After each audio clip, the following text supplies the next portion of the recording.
Hey guys, I'm Linda, your psychic medium spiritual advisor.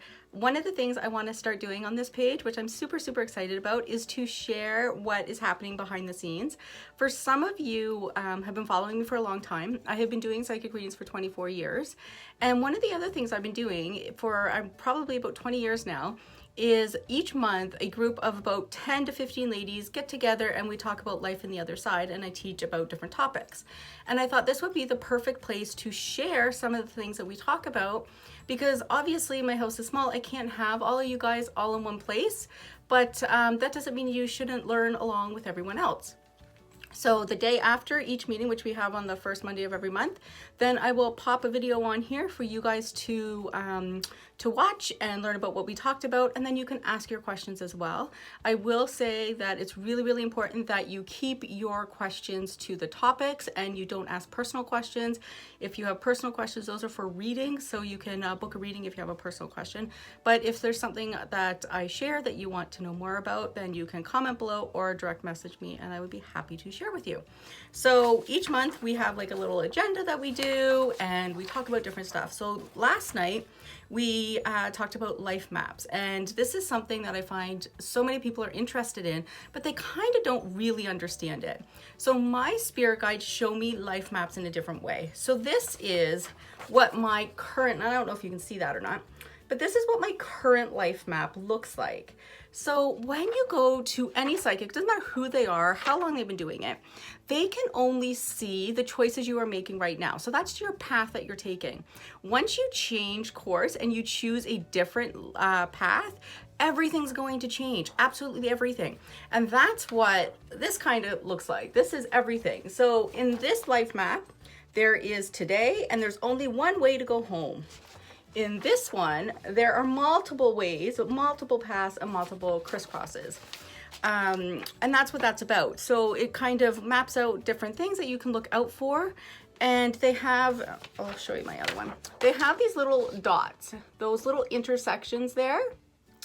That is where things get exciting, because that's when you can change paths. Something is going to happen to your life at that moment in time where different paths collide, and you can choose to stay on your current path, or you can choose to change paths altogether. The tricky part is sometimes these moments aren't big. Sometimes it's as simple as not going out for dinner that night, and that completely changes your path in life. Or you go out for dinner and that changes everything. So some of it we won't know. Some of it is little minor things, and other ones can be huge, like an illness or a loss of a loved one or a vacation that completely changes your life. And some of those are big, right? But don't worry about that right now. I want you to just be open to possibilities, right? Because life is about change. Life is about moving on. Some of us are quite happy. Most of us stay on the life path, the same one, because some of us get comfortable. And we kind of follow the same path our whole lives, where others are ready to go. Let's try this, let's try that. And that's what I want to encourage you guys to do. If you're not happy with where you're at in life or where you're going, then I really want to encourage you to look for opportunities to change paths and start fresh. If you're happy, keep on going. There is nothing wrong with keeping everything even Steven and enjoying a very peaceful and happy life. So that's one of the things we talked about last night. Another thing we talked about was releasing old energy and the past. So one of the things we do, and we don't do it on purpose, but we carry like a backpack on our back constantly full of crap. All those things that we went through as kids and adolescents and teenagers and like all this kind of stuff. And we carry the pain and we carry the hurt and we carry the memories of all this stuff. And it's a part of who you are, but you don't have to feel it anymore. So it's releasing the yuck. One of my absolute favorite things to do, and one of the things I recommend everyone to do, and it doesn't matter if you're a shower person or a bath person, but if you find you're holding on to the past and you're just feeling weighed down by it, it's time to release it. Whatever you do, get in the shower, and I want you to picture like a really thick tar on your skin, and I just want you to scrub it away. Scrub that off of you and just say, I don't need to carry this with me anymore, and let it wash down the drain. I promise you, you're gonna feel a million times better. And then when those moments come and pop up, because they will, right? It's a part of you. If those moments pop up again, you can just say, you know what? This is part of who I am now, but I don't need to feel or experience this anymore. Let go of the yuck. You don't need to carry it with you. Learn from it and release it. Just let it go. The other thing we talked about was talking to our loved ones and our guides. It is easy to talk to. Like it's like picking up the phone. You say, "Hey, Mom," and you just start talking to them. I promise you they are listening. You might not feel them in that moment, but I promise they are listening to you, and they are going to try and help you as much as they can. But it's so hard for us to kind of comprehend kind of their body not being there anymore, right? That part's really hard. And so it's hard for us to listen because they're not going to talk to us like you're having tea with them, right? That's not going to happen. But they will send you signs. They will send you feelings. And if you've been following me for a while, then you know that feelings are the language of the soul. They will send you feelings to let you know if you ask a question, it will be a good feeling or a bad feeling. And those are the things you really want to pay attention to. So if you ask a question, pay attention to the feeling afterwards, and also be open to different ways that messages can come through to you. Your loved ones might move stuff, or you might get the same message or the same numbers over and over again. So you could be listening to the radio, their favorite song comes on, or a message comes on and it's something that really hits home with you. So that's what you want to pay attention to. Just be open. I promise they're trying. I promise they're doing the best they can, but reach out to them. When you think about them, when you call their name, they do come, they do listen, I promise. The other thing is rules of engagement. And this is something that is so crazy important. And it frustrates me because so many people are doing it. So one of the things is there are spirits around us all the time. Whether you see them or not, there's this whole invisible world happening all the time, all around us. And the trick is some of these people are good and some of them aren't good. It's just like in real life, right? We have the good, we have the positive and the negative. And we also have like our loved ones and all that kind of stuff around.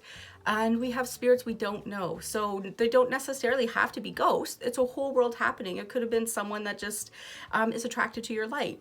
So it's really important that you set the rules. This is your home. This is your life. This is your world. You get to decide who can be in it, who can interact with you, and what they can do. Don't get pushed around by ghosts or spirits or negative energies. You don't have to do that.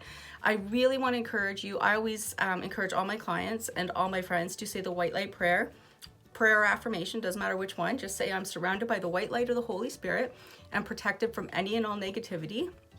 That's going to block out the bad stuff. But then if you start to feel things that don't belong there, then you can just say, no negativity is allowed, no negative spirits, no ghosts, no energy. You can be here, but you can't interact with me. Just really, really important. It's your world. It's your life. Don't let things in and people in that don't belong. So that's the other one.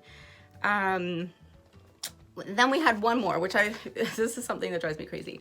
So one of the things that drives me crazy is ghost shows, and they have people come in and they're going to remove the ghosts. Well, the funny thing is you can't. You cannot. It doesn't matter who you are. It doesn't matter if you're a priest, what religion, anything like that. You cannot remove a ghost from your home. But like I said, with the rules of engagement, you get to decide what they can do. And the trick is you can't remove them because you can't take away someone else's free will. For instance, I could tie you up and lock you in a closet for the rest of your life, but I can't control your choice to feel and decide how you're going to interpret that experience. I can't force you to do anything. And that goes the same with ghosts, right? You can't force somebody to leave. You can't take away their free will to choose, but you can set the rules and just say, you're not allowed to interact with me or my family. You can stay, but you cannot, we can't know that you're here. And they have to follow that. They might try here and there to put a little click in there to see if they can get your attention, and then you just set the rule again. And just do that each and every time. It's your life, your rules. And that's one of the most important, because it makes me so sad when I see people who are scared in their own homes, and there's no reason for that. And the other thing that you can't get rid of spirits from your home or ghosts from your home, you can't force them out, is because that is they might not believe in the same thing as you, right? So they might not believe in Jesus Christ, and they might not believe in God. So you telling them in the name of God or Jesus or whatever, or have priests and holy water come, this spirit could be millions of years old, and they're like, haha, laughing at you, right? But they have to follow the rule. There's certain rules set in place to keep people safe. and that's one of them. So if you have any questions about some of those things we talked about, obviously when all the ladies are here, we get into big discussions, but those are the main topics that we talked about. If you guys have any experiences you want to share, I would love to hear them. Or if you have any questions about any of the topics we talked about last night, put them below or direct message me if you don't want people to know your questions. Anyways, I hope you all have a fabulous, fabulous day, and I'll talk to you soon. Bye, guys.